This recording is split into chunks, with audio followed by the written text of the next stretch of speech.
السلام عليكم ورحمة الله وبركاته. معاكم يا جماعة ابراهيم من شركة بغداد، وكل يوم عرض جديد، واللي مش متابعني فايته كتير. جايب لكم لاب النهارده يا جماعة غني عن التعريف. اللاب ده زد بوك جي 3. اللاب ده يا جماعة كور اي 7 الجيل السادس اتش كيو برامات 16 وعرض 256 اس اس دي. اللاب تحفة زي ما انتم شايفين، والحالة بتاعته زيرو.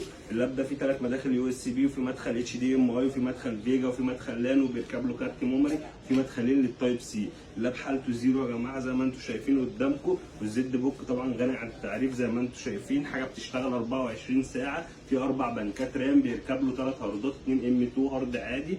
حاجه تحفه زي ما انتم شايفين. اللاب بيشتغل معاك 24 ساعه ما بيقولش لا. اللاب دوت هيشغل معاك كل البرامج 2022 زي مثلا بيس 22. هيشغل معاك اوتوكاد، فوتوشوب، اي حاجه، اي برامج هندسه هتشتغل معاك. اللاب بيشغل بابجي بكفاءه عاليه وكويس جدا. تمام. عندي منه كميه، والحالات اهي تعمدوا كده معلش.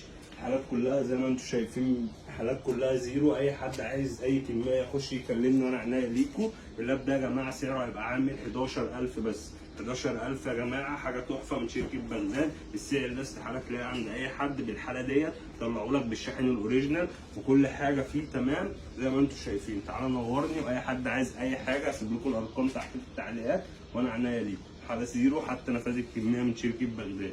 حاجه تحفه. اللاب ما فيهوش خربوش، اكنك بتشتري جهاز جديد.